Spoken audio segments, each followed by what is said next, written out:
Pour la sécurité. Pour la sécurité de la police, tout va bien, il y a une discussion de sauf qu'il y a une augmentation de plainte à la biologie. Ça va une discussion-là, il y a une augmentation-là, puis lui, il ne peut pas aider à cause de sa biologie. C'est ça, ça va tellement bien que le taux des plaintes là-dessus, il ne va pas les plaintes, lui, il est fait dans la biologie. Mais moi, je m'en sens plus. Je n'ai pas vu après que la police nous a... Ben oui, je prends ta mère en colère. Ouais, ça marche. Je sais, écoute, on avait fini à Frontenac. Il était presque allé pour le parcours, puis j'ai là décidé.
Ah oui, exactement, pour avoir présenté ce dossier.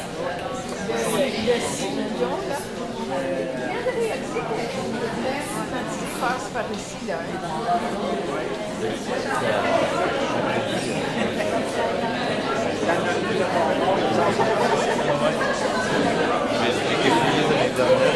Non, c'est pas encore. Non, non,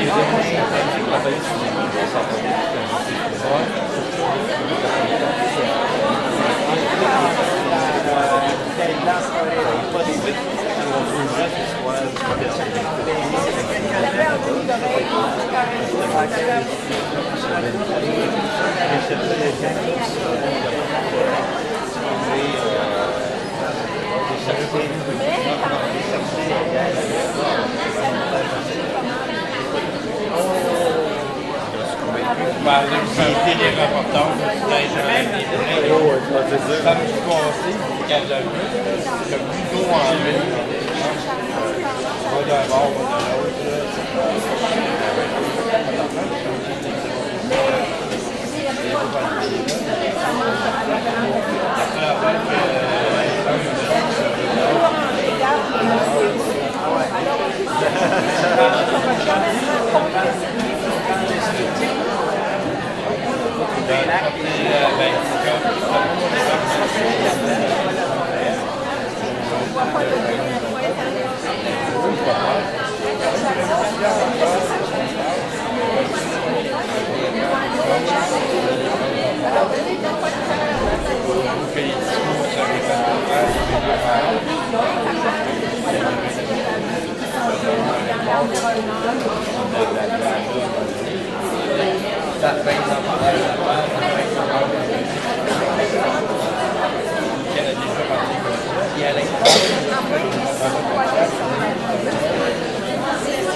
Ouais.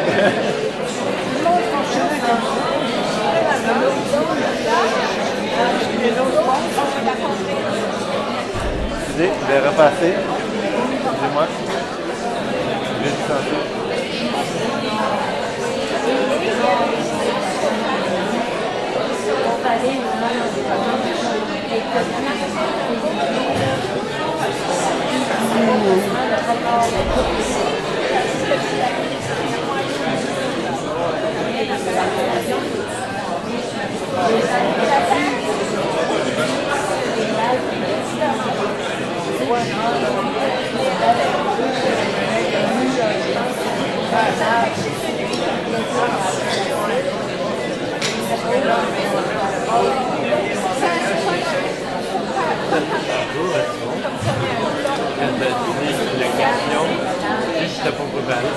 Non, non, non, non, c'est pas ça. Ça marche sur le mots. J'ai utilisé le mot censure quand les deux mots que tu aurais dû plugger étaient démagogie et sophisme.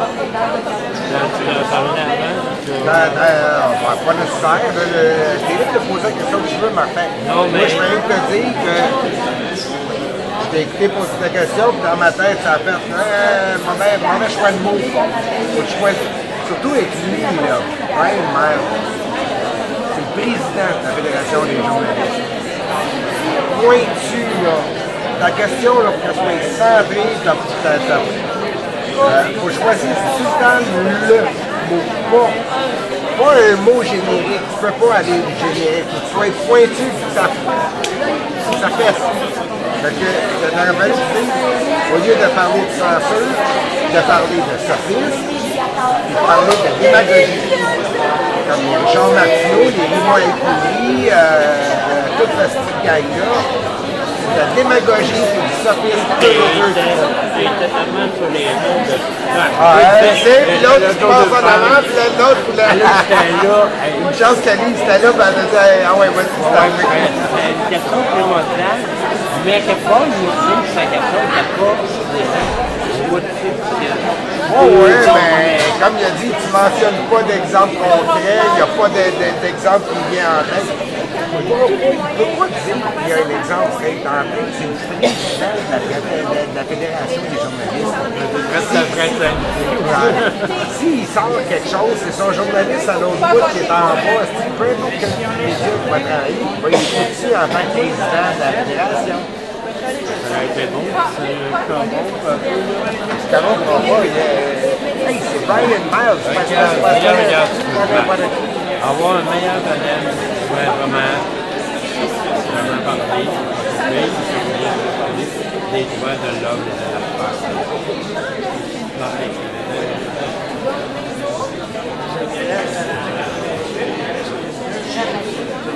Alors, si vous permettez, on va reprendre le travail.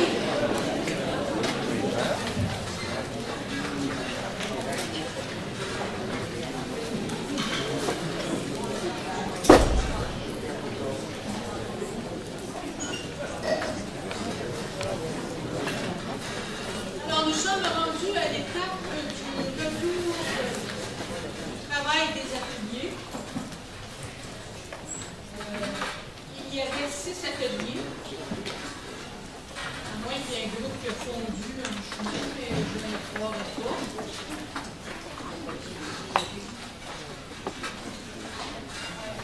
Si vous consultez votre horaire, vous réalisez qu'on n'a pas d'avance sur l'horaire.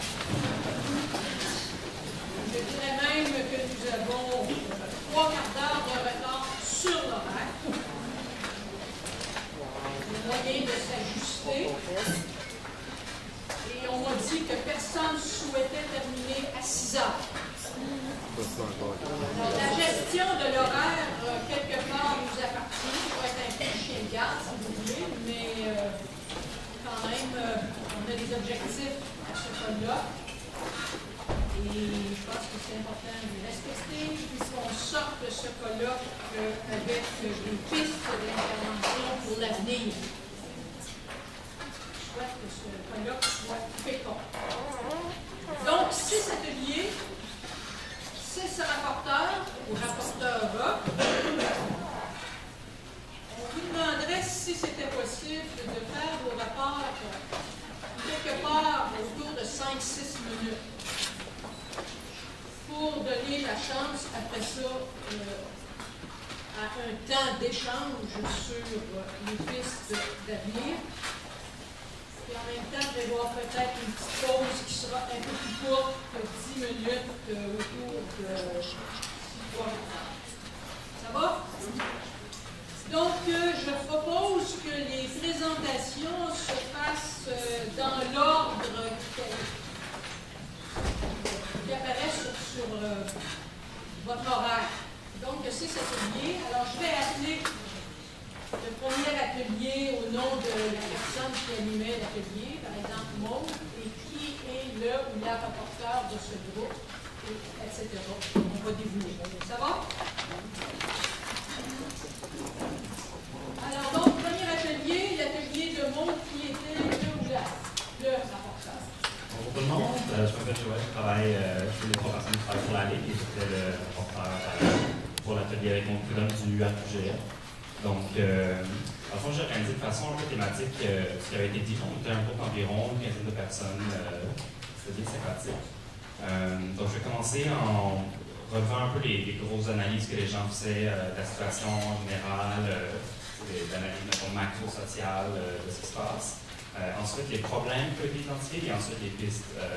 On a peut-être parlé des questionnements qui suivent. Donc, au niveau des analyses, on a parlé de militarisation sociale, de société de procédure, de dictature des experts, de l'organisation. Donc, il y a tout ce paquet d'idées-là d'une société un peu enfermante.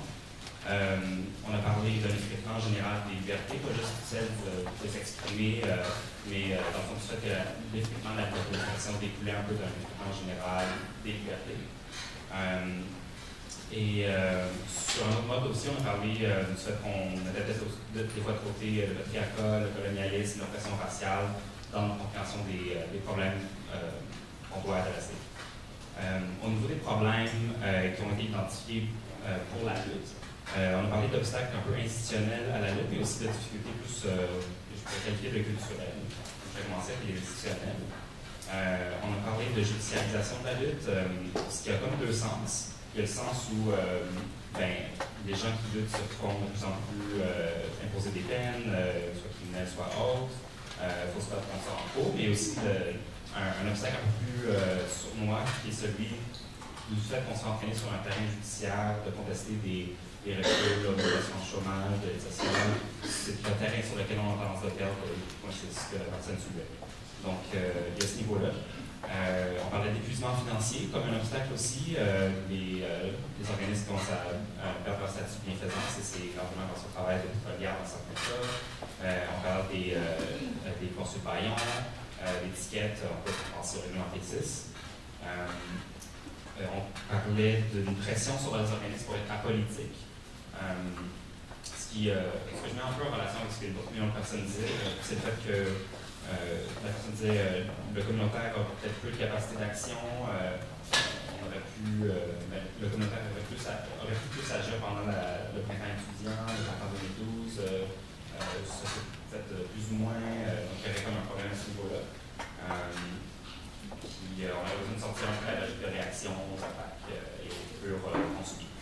Donc, on soulevait aussi l'idée de réouvrir le débat sur on veut quelle société, on propose quelle société. Donc, il y a quelques personnes dans la salle où j'étais qui pensaient qu'on avait comme mis de côté ce débat-là au sujet de on veut quel genre de société.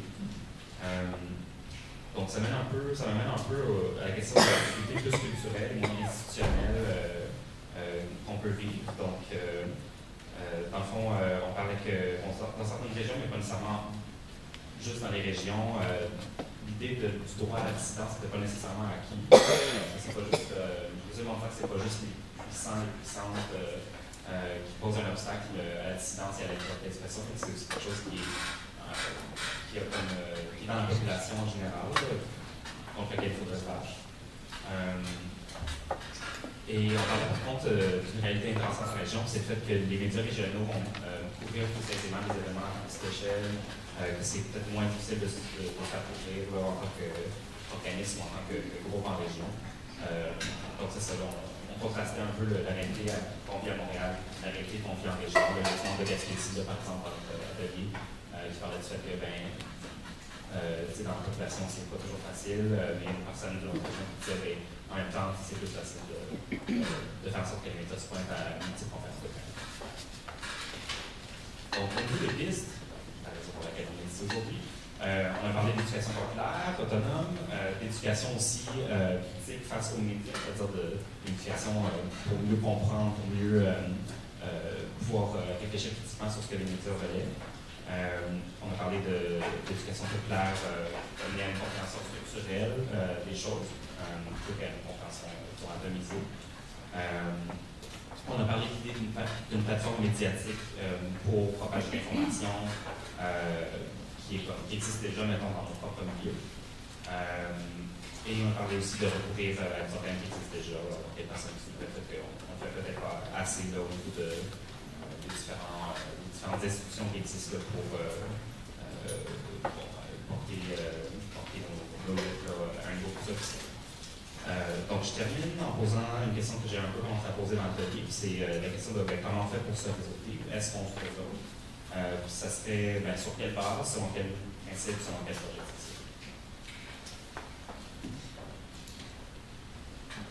Merci Joël. Deuxième groupe animé par Marc-André Cyr. Oui, vous m'entendez bien? Oui, je me présente, je m'appelle Maryse Boisson, je suis impliquée dans la Ligue, j'ai été impliquée cette année dans le rapport sur la répression. Je suis aussi organisatrice communautaire dans un organisme communautaire. Donc, j'avais un groupe très intéressant avec Marc-André Cyr, une quinzaine de personnes. Je dois avouer que les idées ont été très diverses et très intéressantes, puis j'ai peur de ne pas y rendre justice au complet, mais je vais faire de mon mieux. Ça a été très intense. Donc, nous, on a beaucoup parlé, on va y aller, je vais essayer de diviser ça d'abord dans les constats sur nos mouvements, puis pour la suite, avec des pistes de solutions qui ont été lancées. Donc, le premier constat qui est apparu, c'est l'urgence d'agir en ce moment. Puis, ce qui était beaucoup senti dans notre groupe, c'est l'urgence d'agir suite à la répression, puis à la judiciarisation du conflit qui a eu des impacts très importants dans les différents mouvements. Donc, pas juste à Montréal, pas juste dans le milieu étudiant, mais dans les mouvements militants qui veulent s'exprimer. Puis, ces constats-là, c'est qu'on souhaite réellement sortir de la dénonciation de ce qui nous est arrivé, puis continuer à aller vers, là c'est mon groupe qui le répétait constamment, aller vers l'énonciation, donc continuer à énoncer nos idées et être capable de les défendre, pas seulement dénoncer ce qui nous est arrivé, donc essayer de se projeter vers le futur plutôt que parler seulement au passé aussi.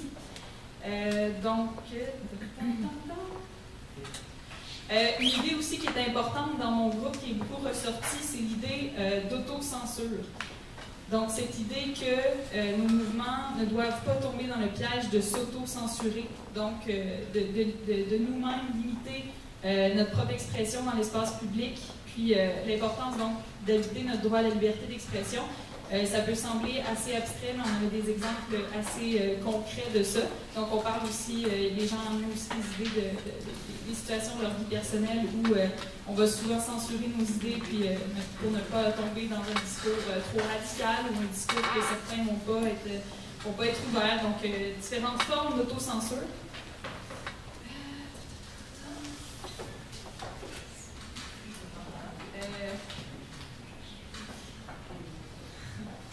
Donc, si j'embarque dans les solutions qui ont été emmenées, donc on partait beaucoup du constat que les luttes se multiplient. On a parlé de mouvements étudiants, on a aussi parlé d'Occupy, des différents mouvements qui ont eu lieu, puis qu'on fait face à travers ces luttes-là qui se diversifient à une population qui est désintéressée aussi. Donc, c'est ces deux défis-là. Le premier défi étant que les luttes se multiplient, d'être capable de trouver des nouvelles façons de réseauter entre nous, d'être capable d'échanger des ressources, des besoins. Puis, donc, ça rejoint un petit peu l'idée qui est sortie du premier atelier, je crois, l'importance du réseautage pour se donner des outils. Il y a l'idée des réseaux sociaux, bien sûr, qui est ressortie à ce moment-là. Puis, il y a beaucoup aussi des pistes de solutions qui sont sorties relativement à la population qu'on sent désintéressée.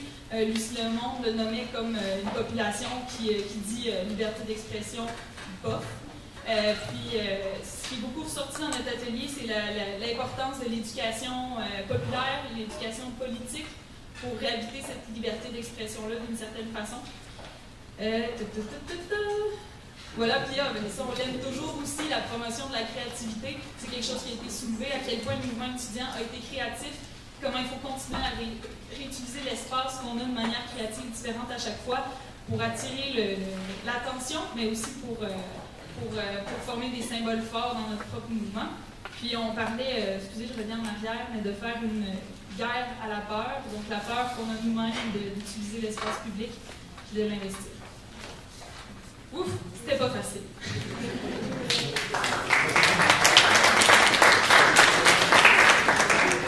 C'est pas fou, il manque un petit morceau.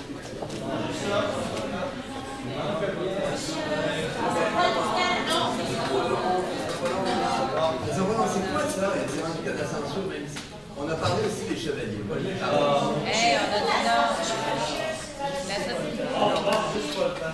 Deux minutes. Maintenant, il y a de la censure même ici.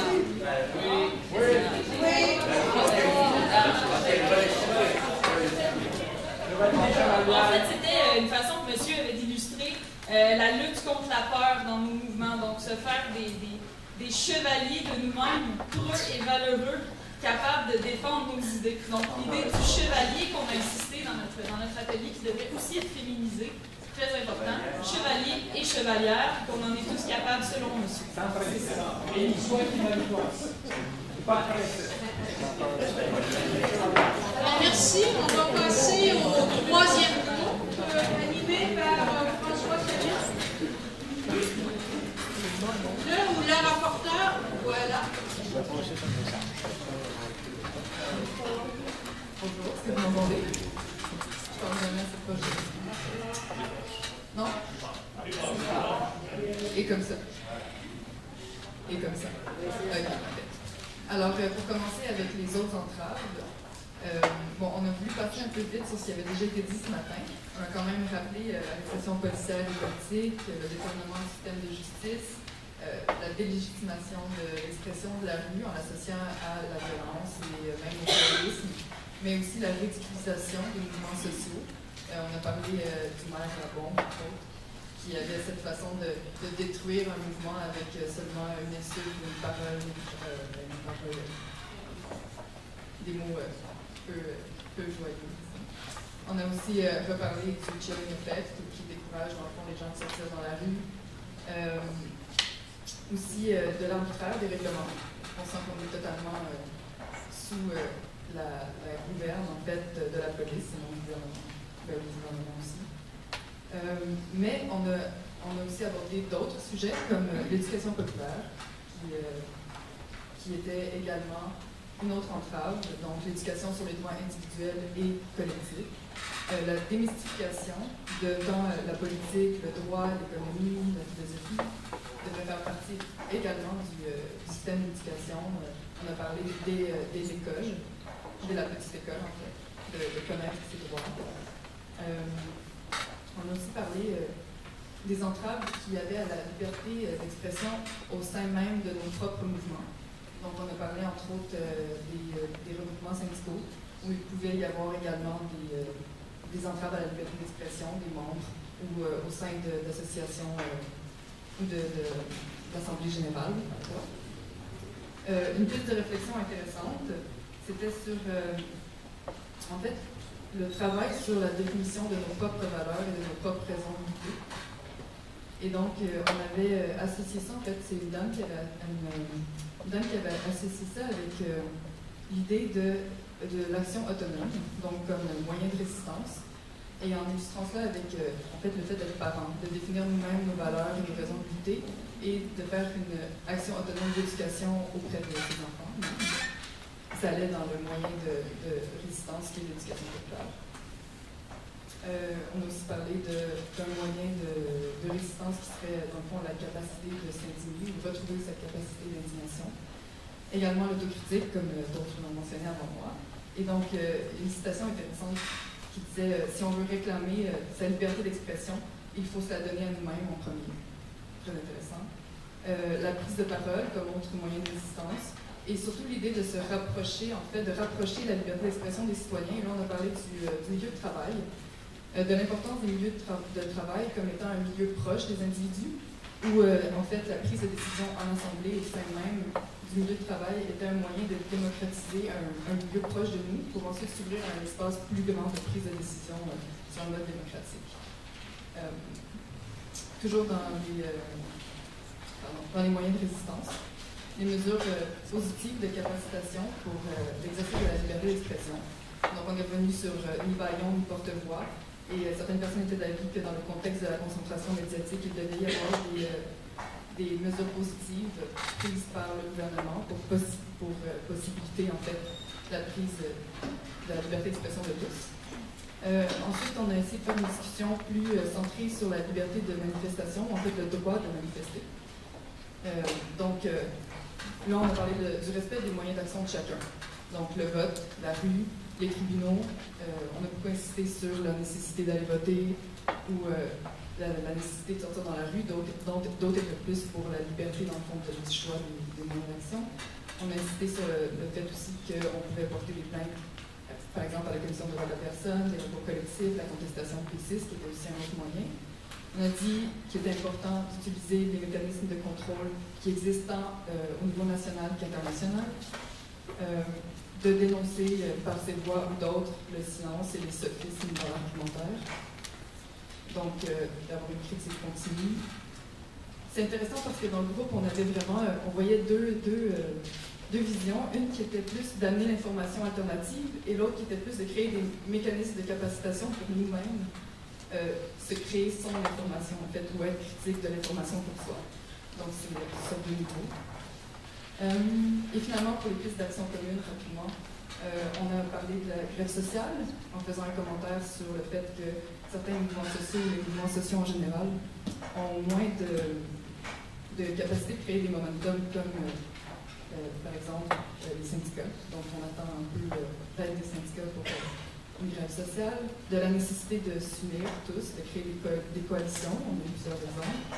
On a parlé du mouvement des inspecteurs d'impôts, qui c'est en fait une façon de refuser que son impôt aille pour certains projets comme la mutualisation, le projet ou cause, peu importe.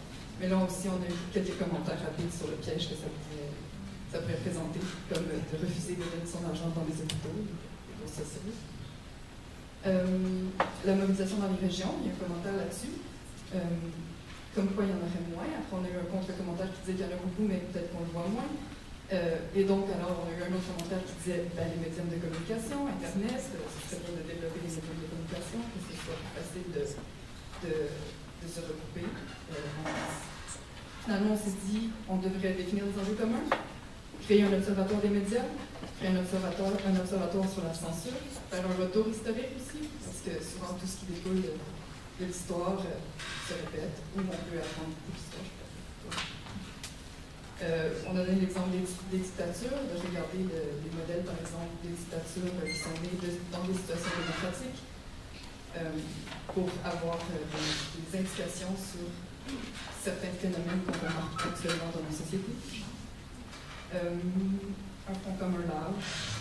On a aussi dit qu'une bonne piste d'action commune était d'organiser des colloques comme celui-ci, de concertation, d'analyse, faire des bilans et des projections. Et finalement, le mot de la fin, se réapproprier nos institutions démocratiques.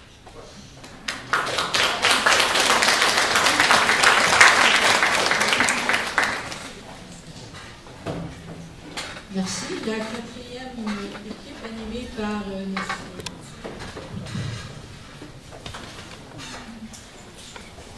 Bonjour, est-ce que vous m'entendez bien? Je m'appelle Valérie Lefebvre-Fauché, j'ai travaillé avec l'Institut Bon, on n'entend pas. Comme ça, est-ce que c'est bien? Oui. OK. Je vais aller vite parce que ça commence à se ressembler un peu, en fait, à tout ce qui a déjà été dit. Chez nous aussi, il a été question de peur et de sentiment d'urgence. On a pu observer une certaine colère aussi. On a parlé de harcèlement. Par exemple, dans les groupes féministes, on voit que ça a déjà un impact. En fait, ça change la façon dont les gens travaillent. Donc, il y a un effet de censure à cause du harcèlement, à cause de la peur. On craignait que ça se répercute ailleurs, par exemple chez les étudiants. Donc, cette question de l'autocensure est revenue de toutes sortes de manières. On a parlé d'autocensure aussi dans les syndicats et les groupes communautaires, comme vous l'avez déjà dit juste avant nous. Donc, en fait, ce sujet-là, on en a pas mal parlé parce que ça fait perdre non seulement la cohérence, mais même la capacité d'action de ces groupes-là. Alors, parmi nos pistes, nos stratégies proposées, il y avait évidemment de se réapproprier ces institutions, se réapproprier les espaces de débat et de réflexion que nous avons déjà, mais aussi d'en créer de nouveaux, donc de nouveaux lieux de débat, de réflexion, de partage d'informations aussi. Parmi ces exemples de nouveaux lieux, il y a évidemment les APAC ou différents comités citoyens. On a parlé aussi d'histoire. En fait, la répression de masse et la judiciarisation, ça a été vécu à plusieurs époques. Et une des pistes, ce serait peut-être de ne pas oublier les batailles politiques et judiciaires du passé, et donc tenter de s'en inspirer. On a eu une espèce de débat sur est-ce que la loi recule ou la loi progresse. Ça, c'est pas résolu. On butait sur ce problème que le tribunal et la loi en elle-même est discriminatoire et que le tribunal est un instrument de répression qui est conservateur par essence. Donc, en fait, une des propositions qu'on avait, c'était de ne pas laisser le droit contaminer nos paroles. On a parlé aussi beaucoup de courage et de responsabilité. Il a été mentionné que les étudiants avaient donné un certain espoir parce qu'ils faisaient une forme de relais du courage. Qu'est-ce qu'on a dit aussi? Il était question rapidement de l'intrusion du gouvernement dans les activités des chercheurs et des organismes, donc principalement le gouvernement fédéral. On a parlé aussi de spontanéité, de grève spontanée, illégale, de tout ce qui vient de la base. Un de nos sujets d'intérêt principaux aussi, ça a été l'éducation. Donc, le manque d'éducation civique et juridique, et ça fait partie des stratégies qui nous intéressent, notamment de créer des nouveaux lieux de socialisation pour les enfants, par exemple des camps d'été pour l'éducation civique et juridique.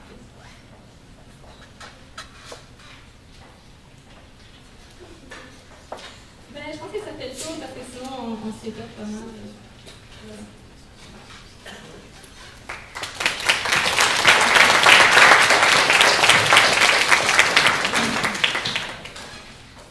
5e groupe, celui d'André.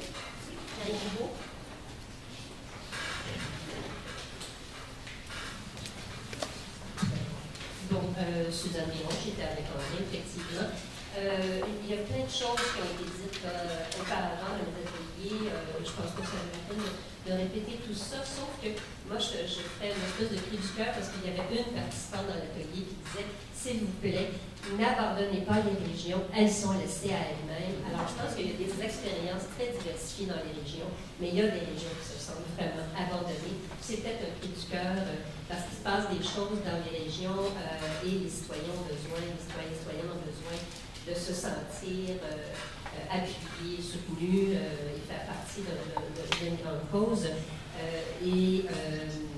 Par rapport aux médias, il y a quelque chose d'intéressant de parler à la fois de s'assurer qu'on peut parler à la population à travers les médias traditionnels, mais à la fois aussi diversifier nos propres sources d'information et nos canaux alternatifs d'information. Donc, je pense que ça a été dit, mais on en faisait une piste. On en faisait une piste de réflexion. La peur est revenue énormément dans l'atelier à plusieurs reprises de la part de différentes participantes et participants. Donc, la peur, depuis février de cette année, une peur s'est installée, un essoufflement, mais il y a aussi une peur d'être dans l'action, dans la contestation. Et il y a quelqu'un qui proposait une formation pour contrer la peur. Alors, je ne sais pas à quoi ça pourrait ressembler, mais c'est vraiment un frein pour plusieurs dans l'atelier et ça m'avait moi, ça m'a frappé.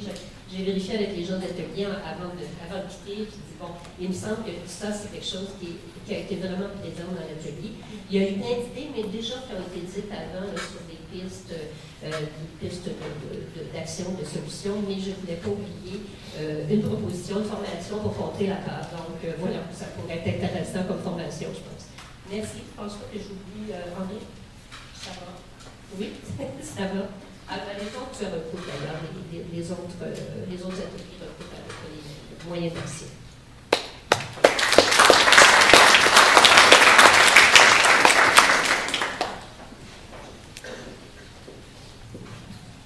Le groupe d'Aurélie.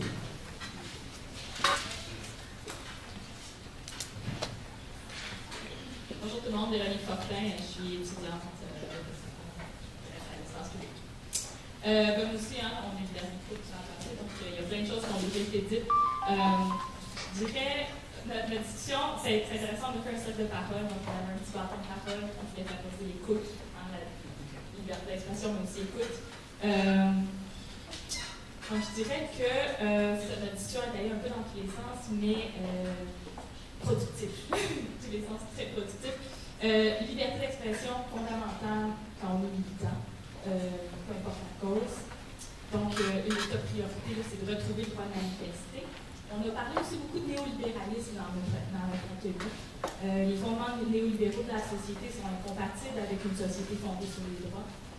Donc, une piste de solution importante pour contrer le néolibéralisme, la logique marchande, les attaques à la liberté d'expression, c'est revenu dans pas mal d'ateliers, je pense, c'est vraiment de se mettre ensemble, de se coordonner, de se réseauter, de faire des ponts, pas de se parler juste entre nous, mais de faire des ponts entre les différents groupes, puis aller vers les gens qui ne sont pas nécessairement mobilisés aussi.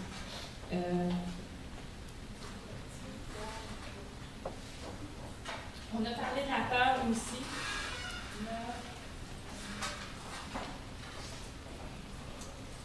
On a parlé de...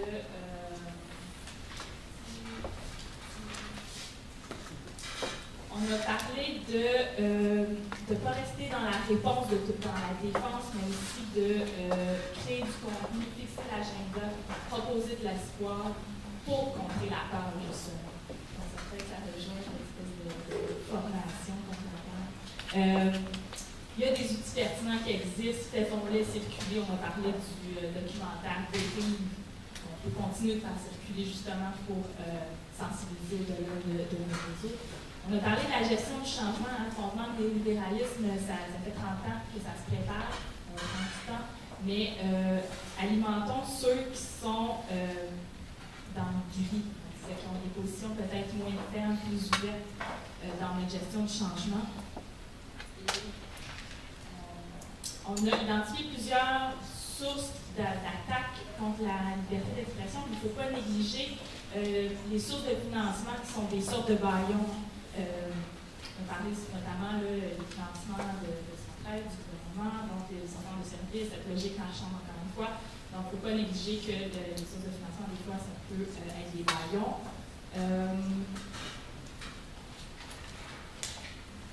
Et je m'arrêterai là.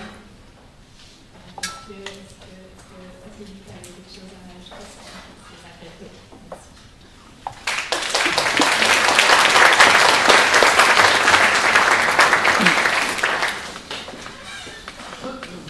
Merci. Différents rapporteurs. Je pense que la majorité des femmes en passant qui étaient rapporteurs. Je proposerais à ce stade-ci, je ne sais pas ce que vous en pensez, mais qu'on amorce déjà l'échange sur les pistes d'intervention. Il était prévu à ce moment-ci une pause et reprendre après. Mais comme les rapports ont été quand même assez concis, ça nous donne de l'espace pour aborder, dans le fond, nos échanges sur les pistes d'intervention. Donc, à partir de tout ce qu'on a entendu comme partage d'analyse, questionnement sur la conjoncture, ce qui émerge en termes de peur, c'est venu à peu près dans tous les ateliers, je pense. Mais dans chaque atelier, on a dégagé un certain nombre de pistes. Que ce soit l'éducation populaire, on a revenu beaucoup là-dessus, l'éducation politique, diversifier nos sources d'information, renforcer le réseautage, etc., etc. Vous avez entendu tout ça comme moi. Alors, on pourrait se donner le temps qui vient pour approfondir ces pistes d'intervention. C'est une chose de dire le réseautage est important, mais comment on articule ça? Qu'est-ce qu'on veut dire entre les différents mouvements sociaux, les groupes d'intervention, etc. Donc, c'est la période d'échange, c'est la période de débat, centrée sur les pistes d'intervention.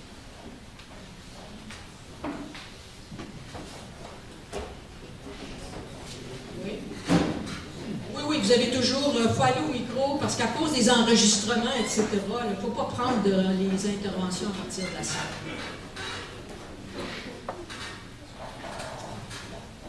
Étant donné que j'étais rapporteur dans mon atelier, j'ai pas eu le temps de beaucoup jaser, j'en profite.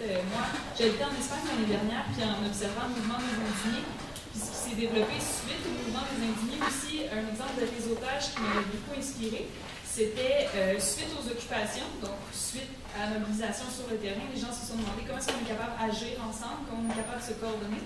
Il y a eu la création de plateformes d'action spécifiques, donc il y était des mouvements citoyens qui ne se voulaient pas rattacher à des organisations. Il y avait la plateforme d'action sur la santé, plateforme d'action sur le logement, plateforme d'action sur les expulsions, donc différentes thématiques. Puis ça se passait entièrement dans une grosse partie sur les réseaux sociaux. Il y avait aussi des assemblées de décision. C'était tout une espèce d'amalgame intéressant entre des assemblées de délibération, du réseautage sur Internet, puis c'est des expériences que j'avais trouvées très intéressantes. Puis sur le terrain, il avait réussi à mobiliser contre des problématiques très concrètes. Puis c'est quelque chose que j'avais trouvé inspirant comme exemple de réseautage, d'action sur le terrain, mais aussi de la délibération. Tu peux rappeler le type de réunion à laquelle tu as participé? Oui, c'est des plateformes d'action des indignés d'Espagne, du mouvement des indignés. Donc, si vous cherchez sur Internet en espagnol, plateforme d'action sur l'hypothèque, par exemple, vous allez voir qu'ils ont des plateformes de réseautage et d'action vraiment grosses. C'est assez inspirant comme façon de fonctionner. Voilà. Merci. Oui? Alors on parle beaucoup de réseautage, c'est très très bien le réseautage. Le problème c'est qu'aujourd'hui on vit dans une sorte de tour de Babel. Avec les réseaux sociaux, avec la multiplicité des sources d'information, nous sommes continuellement bombardés. Et la question à se poser, c'est qui a la parole dominante? Alors, a priori, il y a toujours une espèce de rituel qui ressemble un peu à la messe, c'était les journaux de la soirée où tout le monde en parle en fin de semaine. Et en quelque sorte, la parole qu'on y entend est souvent complaisante. Et si j'ose dire, autrefois les prêtres nous menaçaient de l'enfer, aujourd'hui on nous menace des tribunaux. C'est à peu près ça la gentille employée, je ne vais pas le dire. Mais la vraie question, la véritable question, c'est où allons-nous nous faire entendre? Et comment allons-nous nous faire entendre? Alors, ce que je pense, c'est que déjà au départ, il faut qu'on lutte contre un conditionnement. Je rassure tout le monde, je ne suis pas pour la révolution dans les CPE, mais étant arrivé il y a 45 ans de l'extérieur, une des premières choses qui m'a frappé ici, c'est que dès la prime enfance, les enfants sont attachés au doigt ou attachés à la ficelle. Donc rien d'étonnant quand on les retrouve 25 ans plus tard dans une manifestation, de les voir encadrés avec les chevaux derrière, les vélos et les filles de chaque côté. Donc déjà au départ, je ne suis pas en faveur du fait que les enfants, dès la deuxième année, nous fassent « crions plus fort » pour que personne ne nous ignore le point levé dans la garderie, mais je pense qu'il serait important que nous trouvions un moyen de nous exprimer de façon ferme. Je m'ennuie un peu de Michel Chartrand pour dire les choses simplement. Et donc, je pense qu'il serait important que de façon récurrente, nous ayons en quelque sorte, nous introduisions un nouveau rituel. C'est une proposition, elle vaut ce qu'elle vaut, ça n'est qu'une proposition. Qu'est-ce qui a fonctionné le printemps dernier? Ce qui a fonctionné, c'est la résistance, c'est la récurrence. Je vais vous faire un aveu, il y a des soirs, il y a des manifestations sous la pluie, nous étions à peine 200, il y avait 3 fois plus de policiers qu'il n'y avait de manifestants. Nous avons une nuit bloqué la rue Sainte-Catherine, je me souviens d'ailleurs, ça m'avait fait sourire, j'avais signalé, tout à coup on voit un gars à genoux en face de chez Simpson, en face des aides de la mode, et on se dit qu'est-ce qu'il fait? Il est en train de nous jouer le chinois sur la place Tiananmen face au tank. Et pas du tout. Le gars, on a cru qu'il avait été arrêté et menotté. Quand on s'est approché, on s'est rendu compte qu'il était effectivement en train de défier et de bloquer la rue Sainte-Catherine tout seul à genoux. Donc ce que je cherche à dire, c'est qu'il ne s'agit pas de forcément créer une sorte de menace, il s'agit simplement de s'affirmer, d'affirmer régulièrement. C'est-à-dire que c'est parce qu'il y a eu manifestation après manifestation que tout à coup le mouvement a été pris au sérieux. C'est parce qu'il y a eu manifestation après manifestation, parce qu'il ne s'est pas, épuisé, que tout à coup le gouvernement a compris qu'il fallait quand même écouter ce que disaient les étudiants. Donc la proposition, c'est en quelque sorte d'essayer de trouver un rituel qui ferait que régulièrement, de façon pacifique, un peu comme les grands-mères de la place de Mai en Argentine, que nous allions régulièrement indiquer quelles sont nos revendications, que ce soit celle justement à une libre expression, que ce soit celle à manifester un certain nombre de griefs à l'endroit des gens qui nous gouvernent. Et petit à petit, nous devrions pouvoir imposer que nous nous exprimons, sans que ça soit forcément dans la violence, mais faire en sorte qu'on finisse par être obligé de nous écouter. Oui. Alors, pour vous montrer que je ne suis pas donné, je vais reparler de ce qu'il a dit.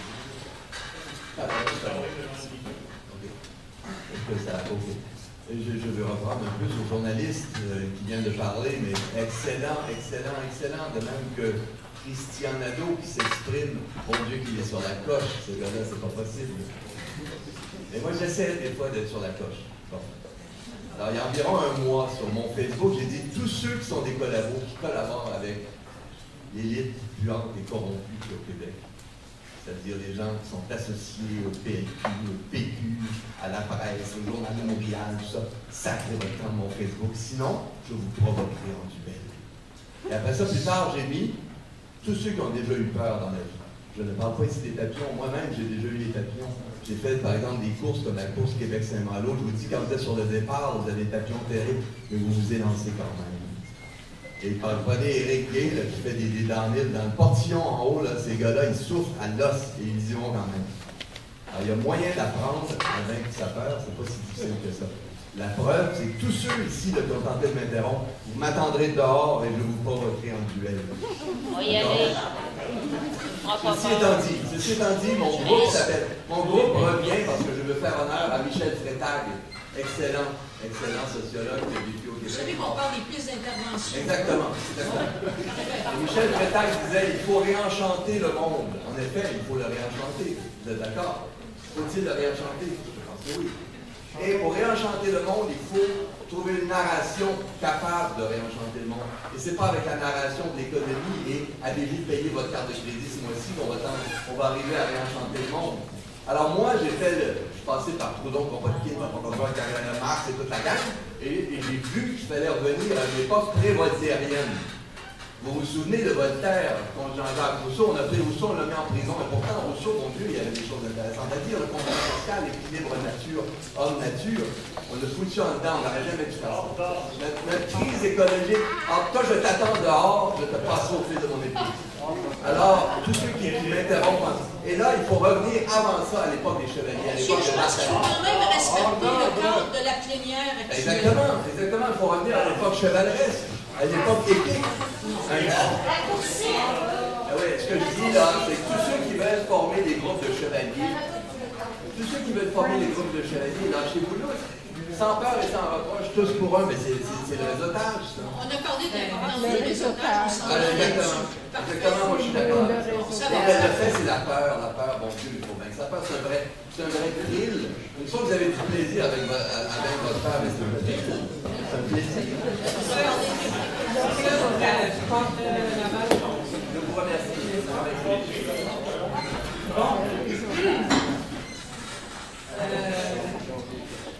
Au niveau des modes d'action, je ramène quand même un peu à l'analyse, mais je voulais juste nous situer que si on va approfondir un peu l'analyse, c'est sûr que le mode d'action soit ancré dans quelque chose d'un peu réel. Il y a la sphère humaine de débat de tout ça. Il y a notre relation par rapport aux écosystèmes dans lesquels on vit qui est historiquement problématique. On est un point de rupture à bien des égards. Une grande partie du confort des riches, mais de notre confort aussi de société ici est assise effectivement sur la répression de communautés ailleurs, de communautés plus loin, de communautés qu'on choisit d'ignorer. Ça, c'est pas nouveau. Là, ce qui se passe, c'est qu'on arrive au bout de celles que c'est plus confortable de réprimer, puis qu'on arrive plus proche des communautés, que là, on voit que ça réprime. Ça arrive à l'heure des villes, ça arrive proche des municipalités. Puis là, ça se met à déranger plus, mais c'est pas nouveau. Quand on dit de pensée systémique, donc si on veut, la liberté d'expression s'inscrit, si ça s'inscrit dans une volonté de respect et de dignité de l'ensemble des personnes, ça exige des changements bien au-delà du fait de pouvoir trier sur la place publique, mais ça exige des transformations, des relations de production, des modes de production, bref, vous comprenez. Je voulais inviter à ce que face à ça, on se dit, OK, mais ça nous prend un projet de société. Là j'ai l'impression qu'on se donne quelque chose d'impossible un peu à atteindre. Fait que si on base le truc sur le fait qu'on va s'entendre sur le projet de société avant de bouger, j'ai peur qu'on stagne un petit peu. Je sais pas, je vous inviterais peut-être à juste essayer de s'entendre sur des fois des prochains pas. Puis on peut générer des nouveaux points de départ, puis de ce nouveau point de départ-là, on aura une super bonne idée pour le pas d'après, mais qu'on n'est pas obligé de savoir ce qu'il y a au bout du bout pour se mettre en route, parce que la situation existe. Fait que dans nos modes d'action, vous amènerait à consolider non seulement le fait de la liberté d'expression, mais le fait d'incarner ce qu'on dit, ce qu'on veut, au niveau du contenu, et pas juste du fait de pouvoir le dire. Est-ce que par rapport au mode d'action, vous avez élaboré certaines choses? Vous évoquez, oui, l'importance des modes d'action, mais par exemple, moi je crois que en termes de générer de la sécurité collective, de travailler et de ramener une importance à la souveraineté alimentaire, par exemple, c'est quelque chose qui augmente notre sécurité, notre résilience, qui est solidaire des communautés ailleurs qui sont occupées à nous nourrir sous la menace des mitraillettes à côté des machines qui plantent le soya.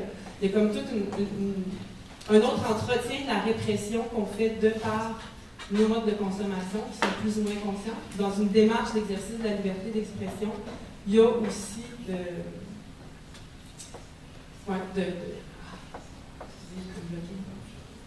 oui, mais de l'incarner, puis c'est pas, ça ne veut pas dire de cesser de faire du politique global puis de la revendication, mais il y a une part de construction, puis j'ai l'impression que je comme un cliché,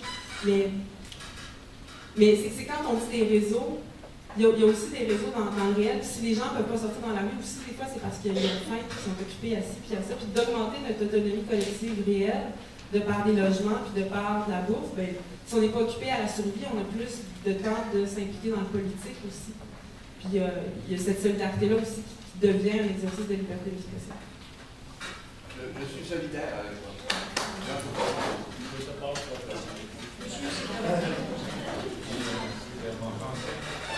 En français, c'est pas super fort.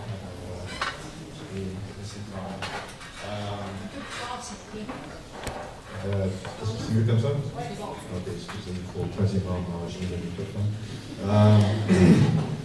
Alors, moi, j'ai proposé quelque chose dans notre colloque qui n'était pas mentionné, et je pense que c'est quelque chose que la Ligue de droit et liberté peut faire, peut-être avec d'autres groupes. Et c'est quelque chose que j'ai fait moi-même dans le passé. J'étais en train de protester il y a peut-être une dizaine d'années, puis la police sont venus, ils ont insisté que je disperse, puis j'ai refusé parce que je dis non, j'ai le droit d'être ici. Ils ont pris mes pancartes, ils ont mis dans le bateau, ils ont quasiment volé mes pancartes. Et quand j'ai cherché à retrouver mes pancartes, ils ont dit qu'ils ont détruit mes pancartes. À la suite de ça, je suis allé chez Communication Québec et Communication Canada et j'ai obtenu plusieurs copies de la Charte de droit et liberté de Canada, Charte de droit et liberté de Québec, puis j'ai protesté devant le poste de police. Et j'ai donné aux policiers qui entraient et sortaient de la station des copies de la Charte, des chartes de liberté. Et je pense qu'il faut faire quelque chose comme ça. Hier soir, j'étais aux réunions de SPVM, le rapport annuel aux mairies. Et j'ai été entre les gens qui ont questionné la police. Et j'ai demandé aux policiers, qu'est-ce que vous faisiez pour sensibiliser vos officiers aux droits et libertés? Est-ce que la charte est est-ce que c'est sur le mur dans les postes de police? Et ils ont evaded the question. Je suis sûr et certain que c'est pas sur le mur dans plusieurs postes de police. Alors moi, je pense qu'il faut viser directement la police et réclamer les droits et donner à la police et même faire des manifs où il y a peut-être pas trop de gens, parce que ça c'est une autre chose que je veux proposer, c'est au lieu d'avoir une manif avec 5000 personnes, pourquoi pas avoir 1000 manifs avec 5 personnes, partout dans la ville. C'est impossible de faire 1000 souricières. Et aussi, quand vous êtes petit comme ça, la police, ils commencent ils ont l'air ridicules s'ils font la répression. Si c'est juste 5 ou 10 personnes assez paisibles, ou même une, avec la police, ils commencent à avoir l'air complètement débiles. Et moi, j'ai les vidéos à prouver parce que moi, je fais un manif seul depuis des années et moi, j'ai la caméra comme ça quand je fais ma proteste, puis la caméra roule. Et quand la police intervient, c'est sur YouTube. Et honnêtement, il y a des vidéos assez drôles. Mais c'est ça, je propose de viser la police directement, de sensibiliser la police aux droits et libertés. Parce que ce que j'ai entendu au rapport annuel de SPVM hier soir, c'est ce que Yves Franqueur va décrire comme du bullshit. OK? Alors, je pense qu'il faut viser la police. Merci beaucoup.